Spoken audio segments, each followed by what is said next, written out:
Closed doors, I'm a fool for your love.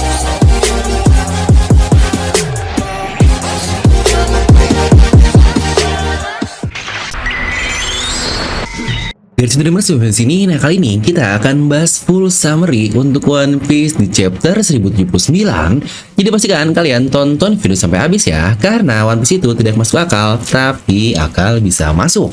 Nah mari tanpa basa-basi lagi, kita langsung saja wadaw. Dimana judul untuk chapter kali ini adalah The Four Emperor Red Hair Pirates. Dimana untuk cover story dari Garma pun sudah habis dan kita kembali ke cover requestan seperti biasa. Dimana isinya adalah Luffy yang memberikan air kepada singa, dimana Luffy salah melihat singa dengan bunga matahari. Yang sebenarnya ini banyak sekali sih bahasan yang bisa kita gabungkan seperti sunflower alias nyambung ke Luffy untuk sun god dan lain-lain. Tapi sejujurnya untuk kali ini lebih nyambung ke bentukan lion dari Thousand Sunny yang awalnya lion tapi semua orang pada mengiranya itu sebagai sunflower. Nah dimana untuk chapter ini dimulai dari flashback kita ada beberapa jam yang lalu lah sebelum intens sekarang, dan di sini pun kita diperlihatkan bagaimana York untuk mempersiapkan pengkhianatannya. Di sini dia sudah sadar bahwa dirinya dikhianati oleh pemerintah dan dia pun akhirnya langsung membuat semua rencana untuk dirinya sendiri. York pun dia memerintah Seraphim untuk membunuh semua orang kecuali dirinya, Stella, dan para agensi Perpol yang ditangkap di lab sana. Di sini pun York diperlihatkan memerintah Snake untuk membuatnya menjadi batu terlebih dahulu dan nantinya dikembalikan ke normal lagi.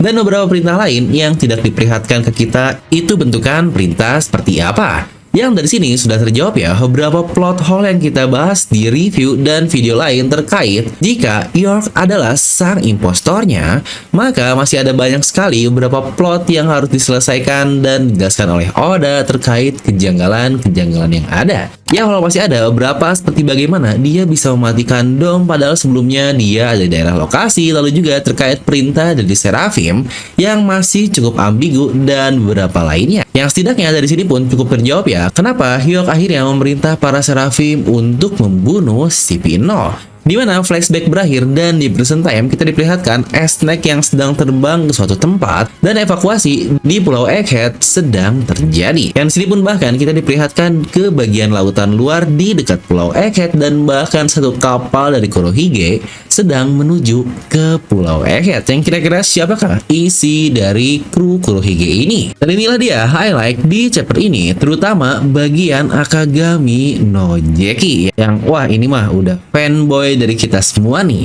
Di sini di Pulau Elbaf diperlihatkan Kid masih berhadapan dengan kapten dari bajak laut yang ada di bawah bendera Shanks tersebut. Dikatakan bajak laut yang berada di bawah bendera Shanks terkenal tidak terlalu kuat, yang berbeda lah dengan Yonko yang lain karena alasan mereka bisa selamat di New World karena bendera dari Shanks itu yang melindunginya. Dan di sini pun Shanks terlihat sudah berada di pesisir pantai dan mereka berbicara dulu nih sebelum masuk ke area pertarungan. Lakiro dia berkata, "Kapten, biar kami saja yang mengurus ini semua." Dan Shanks pun berkata, "Bocah ini memiliki bounty 3 miliar berry, kau jangan meremehkan perkembangan dari anak muda ini." Shanks pun berkata kepada Hongo, apakah ada informasi terkait Kurohige? Dan Hongo pun memberikan sebuah kertas dan dia pun menjawab hanya tahu jika Kurohige sedang pergi meninggalkan Hachinosu dan tidak ada hal lain lagi. Yang sejujurnya hal ini pun cukup menarik. Apakah kepergian Kurohige dari Pulau Hachinosu atau markasnya itu cukup lama yang beroutput ke pertarungan antara Kurohige versi Law atau ada kapal lain yang pergi, dan itu pun kapal yang kita lihat di Pulau Egghead ini. Kita akan coba analisis mendalam bagian ini di review saja ya.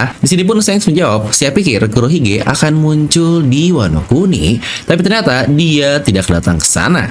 Yang sejujurnya ini akhirnya ada alasan yang cukup masuk akal lah.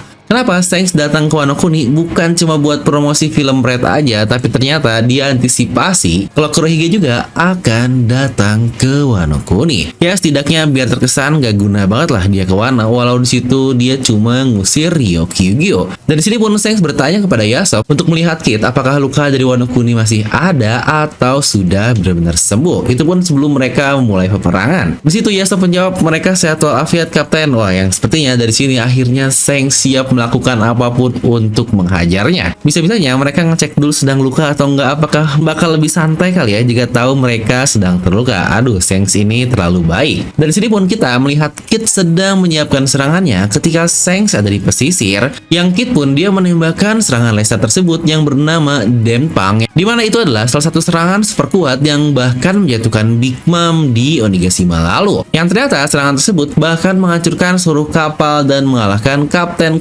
armada Shanks dari serangan yang ada. Tapi ternyata itu semua belum sempat terjadi karena hanyalah penglihatan masa depan yang dimiliki oleh Shanks di Advance Kenbunsoku no Haki-nya. Backman pun dia langsung berkata, "Kau sepertinya melihat masa depan yang buruk ya."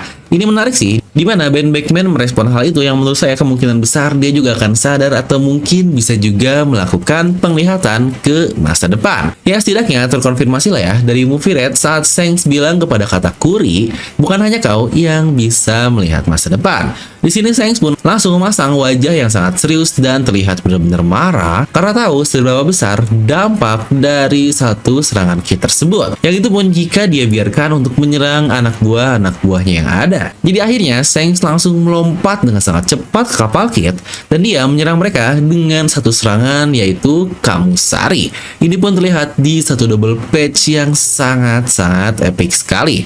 Mungkin buat yang lupa, Kamusari ini sebenarnya satu serangan ringan dari Roger tapi berdampak luar biasa kepada Oden lalu. Yang di sini Kit pun dia langsung pingsan, di mana Killer di sini mencoba menolong Kit tapi dia pun terluka cukup parah yang akhirnya mereka berdua langsung dikalahkan. Ya benar, satu serangan tadi membuat Kit dan Killer langsung kalah di satu serangan saja. Di mana awalnya Shanks bilang jangan meremehkan bocah 3 miliar berry, lalu juga melihat bagaimana keadaan luka mereka, taunya dia sendiri mengalahkannya dengan sangat mudah sekali. Di sini pun banyak laut dari Kit, dia memohon kepada Shanks dan akhirnya memberikan Rod Poneglyph yang mereka miliki. Yang sejujurnya jika kita lihat dari raw yang ada, ini sangat unik loh, dimana Kit seperti seakan-akan memberikan 4 lapisan lah, atau mungkin 4 bentukan Poneglyph yang entah ini apakah semua Rod Poneglyph yang ada, atau mungkin gabungan seperti 2 Rod Poneglyph dan 2 laginya adalah Poneglyph biasa. Ya untuk ini kita masih belum tahu lah, karena sejujurnya sangat menarik sekali. Shanks pun dia langsung pergi dengan wajah yang sangat serius, tapi di sini Dory dan Brogy yang masih di pesisir dia pun berkata, "Hei kalian, jika kau berani mengarahkan senjatamu ke kampung halaman seseorang, maka kau harus bersiap-siap untuk menerima hal yang sama." Dan boom, akhirnya Hakoku pun langsung dilancarkan serangan yang sama persis dia lakukan saat menghajar ikan mas raksasa di Little Garden. Dimana terlihat di sini Victoria Park atau kapal dari Kit benar-benar hancur dan terbagi dua, dimana seluruh krunya akhirnya terjatuh ke lautan dengan kata-kata dari narator, bajak laut dengan bounty 3 miliar berry, Kit dan seluruh krunya telah dimusnahkan. Yang wadaw, ini cakep banget sih. Dimana saya benar-benar merasa ini momen persis seperti Luffy versus Kaido di awal banget. Satu hit dari Remai-Hake yang bahkan Luffy tidak bisa ngapa-ngapain. Yang dari situ langsung muncullah development karakter kepada Luffy yang makin kuat dan dalam 2 minggu bisa langsung mengalahkan Kaido. Apakah untuk Kid juga akan seperti ini? Mengingat dia adalah salah satu karakter yang cukup penting dibuat oleh Oda Sensei. Atau mungkin dia akan benar-benar berakhir begitu saja? Coba tuliskan pendapat kalian ya terkait hal itu di kolom komentar di bawah. Nah, dimana di hari perilisan kaos dari Sabo kemarin pada tanggal 20 Senin kemarin ada voucher 90% untuk pembeliannya yang wah ini buset lah, cepet banget vouchernya langsung habis bahkan sebelum 24 jam video dirilis. Nah, di sini buat kalian-kalian juga yang ketinggalan voucher 90% kemarin, hari ini ada lagi loh voucher 50% untuk pembelian desain Sabo The Flame Emperor yang pastinya sama dong dengan jumlah terbatas hanya untuk 10 pembeli tercepat saja. Lagi-lagi voucher berlaku sama ya, hanya 24 jam setelah video dirilis. Jadi misalkan video ini rilis jam 9 malam, nah voucher berlaku sampai jam 9 besok malamnya. Tapi ya kalau baru sejam udah kepake 10 voucher berarti kalian kalah cepat. Jadi buruan langsung pakai vouchernya sebelum kehabisan. Untuk kodenya akan saya simpan di deskripsi video seperti video sebelumnya. Jadi langsung cek di deskripsi video di bawah ya. Dan langsung check out di e-commerce kesayangan kalian dari merchandise Level Up Your Wibonus. Dan seperti biasa, semoga kalian terhibur dengan video ini. Like aja kalian suka, dislike aja kalau nggak suka. Jangan lupa untuk subscribe dan juga share ke teman kalian. Gue Diva pamit, and I'll see you guys next time.